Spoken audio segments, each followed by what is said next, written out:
What is Earth2?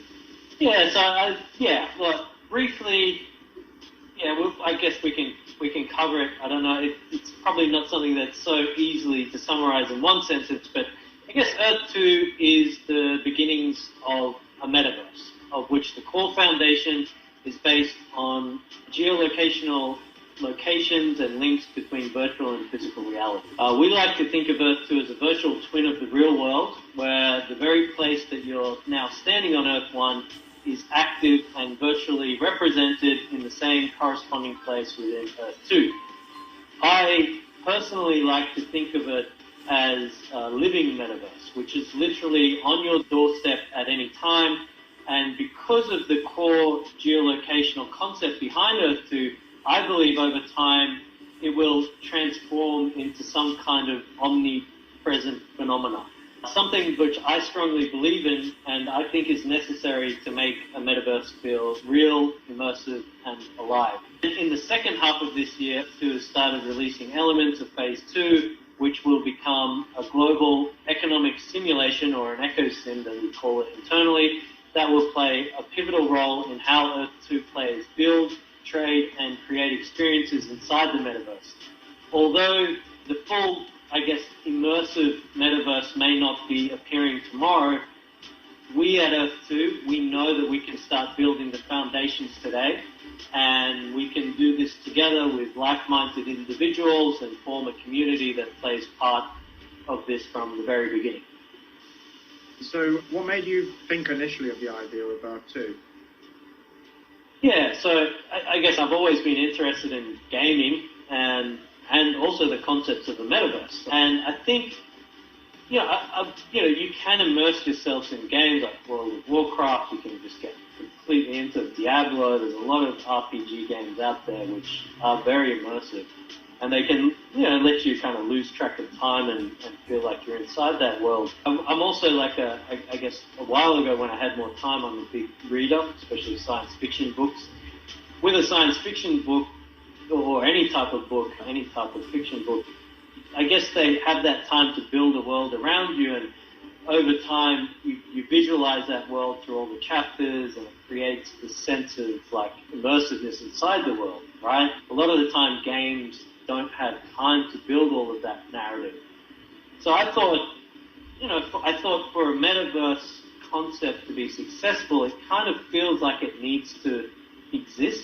Thought that people know the lay of the land, they're patriotic, they know their country, they know their surroundings, and to me it made common sense to build a digital layer across the world that people could relate to and feel like it actually exists. So in the future, I think of myself being immersed even in Earth1. I want to feel like there's things happening around me in Earth2. So potentially at some stage, I'd love to be able to hold up my phone, create a portal into Earth2 and kind of see what's going on, and maybe a reverse portal back into Earth1 where somebody in Earth2 can see this portal appear and just create this real kind of connection that's linked to real world locations and places that people are familiar with, places they can go to, and places that they experience in their real life. I mean, it's such a big vision that you have. What's been your struggles since you've started so far and you've launched this first platform? Obviously, Earth2 was quite a disruptive company. We had a lot of hypergrowth in a very short period of time. When I launched Earth2, I certainly didn't expect any kind of sudden attention or growth. I did have a general idea of like a phase 1, phase 2, phase 3 kind of roadmap. And I was thinking, we launch, we'll probably get like 18 months. I was focusing on the social media platform that I was building. We get a good 18 months to kind of, get everything right and, have our phase 2 in place, that everything would make sense.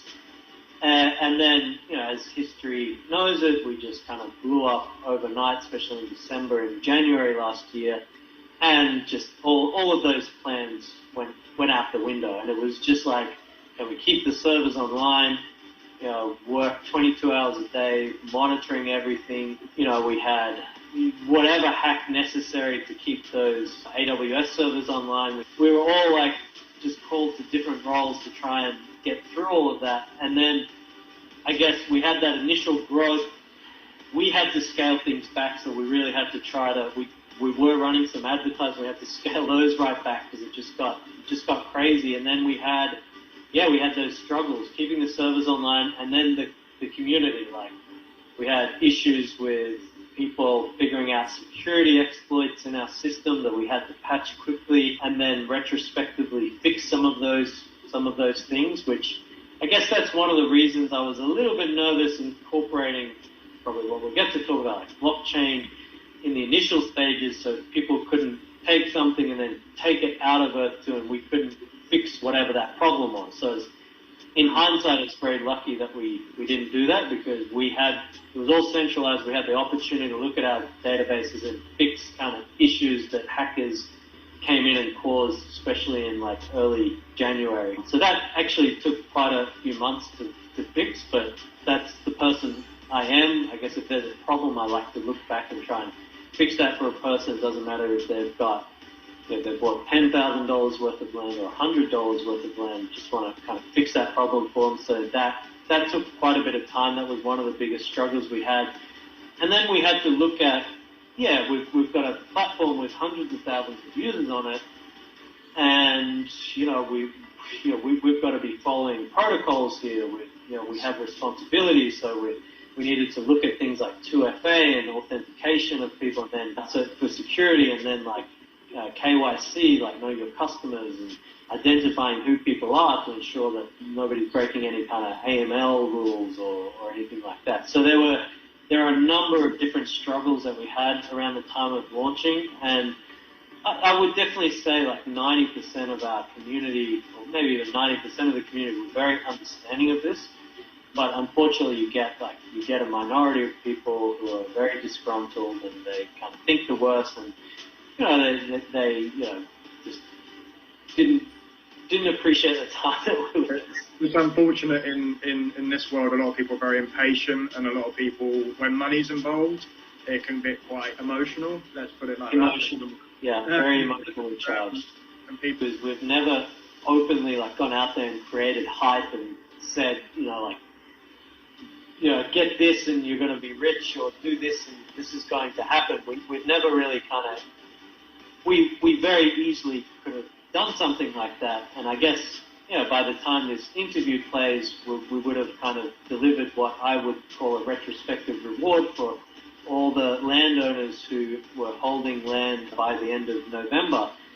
And, we could have said at the start of November, hey, this is going to be a massive reward for everybody who owns land by the end of November. We could have done like a big promotion on that and created FOMO and had massive sales to push people to buy more land. But that's, I'm more about retrospectively rewarding people who their core is, they believe in us, they want Earth to succeed, and it just, that makes me happy to reward that type of person, not the type of person who is like, okay, I bought this, I want to sell it for 5 times what it's worth, and I'm out, and then I'm going to ridicule Earth2 for everything they're trying to do. So there's definitely different members in the community, and I think it is, it's hard to balance that expectation versus, the real growth behind the platform. What comes after this, and where does this all lead to?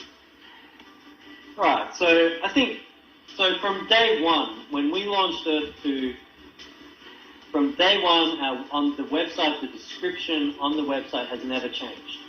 And that description is just a very short sentence, or a couple of sentences, a small paragraph, and it says, Earth2 is a futuristic concept of a second Earth, a metaverse between virtual and physical reality in which real-world geolocations on a section map correspond to user-generated digital virtual environments. These environments can be owned, bought, sold, and in the near future deeply customized. So that was our first message. That's never changed. That's always remained on the website. So we were actually, we were at that point in time, we were talking about the metaverse when I guess nobody was, or not many people were. And, as we know, over the last little while, everybody's come out and claiming they're a metaverse, and, whereas I guess our goal from day one was that and remains the same. So even though the scope is broad, I think the scope needs to be broad for it to be a real metaverse. So it's hard to really articulate and say, well, our metaverse is one thing or our metaverse is something else.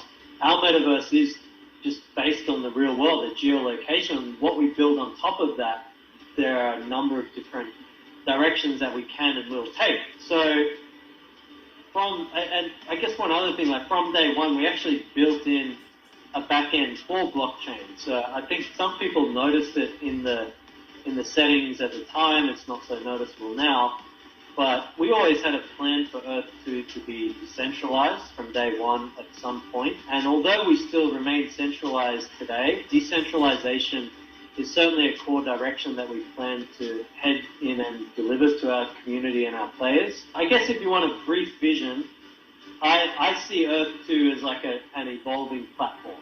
So we're working on the edge of available technologies and slowly creating whatever foundations and technically possible features that we can implement and that make sense in the larger metaverse ideology. And although we've published videos displaying our open world terrain system, at present users can access Earth2 via 2D web browser, and we're currently actively working on allowing the next level of access, which will be 3D environments. I see our 3D world being first accessed by just normal devices like today, like you got PCs, maybe some location-based devices through augmented reality for various kind of games or interactions that we're planning to come out with. And then plans, I guess, from there to expand to other devices as and when the technology catches up. I know some people criticize us and say, oh, you don't have this massive open 3D world yet, and, you know, you guys don't have this stuff yet. But I personally, I don't see any downside to creating an open world slowly that will support connectivity of a multitude of future devices that are kind of being made at the moment. There's a lot of different companies making haptic suits and haptic kind of tech items. We've been approached by a few to collaborate with us. So, like, I don't see an issue with us creating a foundation. Or at the end of the day, the metaverse is still going to be about graphics, and you've got to have a platform to access it, much like you have, you know, when, I guess, late 90s, early 2000s, you got the internet. It was all kind of on command line, and then it moved to, like, basic web browsing and HTML, and that moved on to JavaScript and kind of other languages that, you know, really make front-end web browse capabilities look like nothing compared to what they were in the early 2000s. So I don't see an issue building that platform that allows technology to connect into it, and that's what we're doing with Earth2. I guess in the nearer future, and like I'm talking about, you know, phase 2, we've released a few things there that will be very relevant in the longevity of the project. So we've released things like Essence, we've released things like Jewels. These two things, you know, they were released as early as possible, not because we said, you know, this is the gameplay, this is all and ends all with Earth2. We released that early to reward our community because we could allow them to start collecting and interacting and playing the game, to have a head start over other people perhaps, or just kind of reward them for being involved from that point in time. I know that narrative got swapped around on us, and it's like, well, they're releasing things that don't make any sense, but I guess over time they will make sense, and the purpose was to reward the community. So I guess I think the next big part for me in Earth2 is we have a few different types of players. We've got the players who own land. Then we have the players who are going to be playing like the eco-sim. So they're the players who will, you know, the eco-sim will be, I guess, somewhat easy to play but difficult to master. So there'll be a level of time involved with making sure that eco-sim works properly. You can have access to resources on property, trading, moving things around. And that will take time to do properly. And then you've got I guess by the time this is published, you know, we've got the P versus P element, so players actively gaming against each other. So we do have a game that we're going to be announcing that, you know, we're going to be fitting out as our first official P versus P game on Earth2. Each of those are their own kind of unique sections, you might have one person that can play all three, but then what we're looking at is possibly, each person within these sections, they all have their own talents, and what I want to see is them collaborating and being creative together through those each individual areas. And I guess you're touching on that play to earn concept.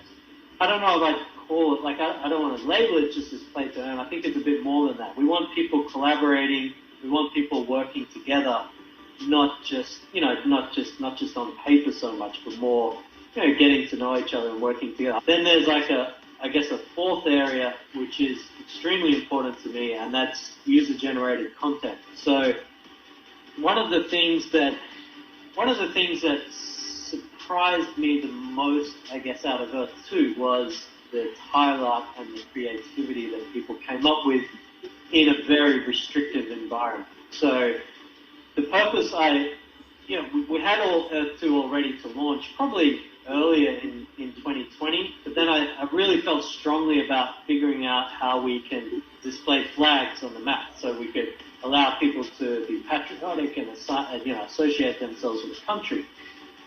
What I didn't expect is for the community to bond together and make these kind of crazy megacities and these highlights like of Anubis and all these incredible artworks. And that just I love creativity, so that just opened my mind, and I thought, wow, whatever we do in Earth2, we need to allow people to be creative. We need to allow people to create experiences that others are going to digitally enjoy. I mean, you've got experience in the real world, the physical world that you enjoy. You've got, you get virtual experiences that you can equally enjoy. So really supporting that's what led to the holo building concept, which is something that we did do in coordination with Mapbox at a high level. They had some underlying technology for that. But our team built a very in-depth editor that allows people to create these amazing-looking holo buildings. So that creativity is important for me. So one of the next steps in that area, which we are already building internally right now, is the ability for users to do user-to-user trading for holo buildings. Maybe make them into limited items. So I can create a really amazing-looking holo building. I can say, okay, this is open market, these are $20 each, you can purchase them from me and place them on your property. Or I might say, well, there's only 1,000 of these, and they're going to be $100 each, and it's a limited item. That's all up to the player. We don't get involved. It's the player who benefits for their creativity and creating experiences or items inside of it. This is very important for me long term.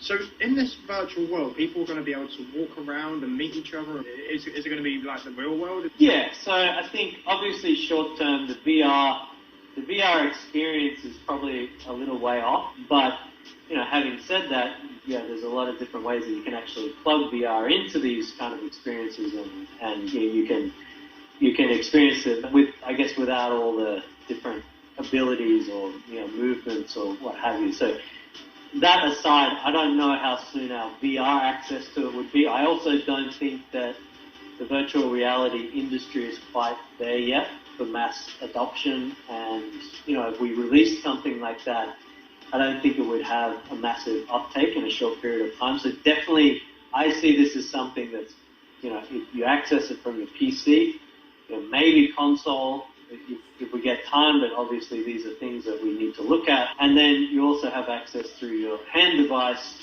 which is kind of one of the reasons that we chose Unity. It's very mobile friendly to access through your hand device. So there's a level of interaction you could probably expect there. We're definitely going open world. We're definitely going user creativity in that open world. But we do have an announcement that we'll be making soon, just kind of, I can talk about a high level here. Talking about we have the open world, the way it operates. There will be certain rules about how that operates. We do want as many concurrent users as possible in certain areas. We want them, interacting with each other. But then, we're looking at also these possible internal environments as well that people can really highly customize. So you're walking around in a big world that looks, like the video, the terrain system that we showed, very similar to that. It will be unique and it will be a really great experience. can go to kind of areas, and then you can dive into other experiences, like like a Star Trek holodeck type thing. So high level, that's what we're looking at the moment.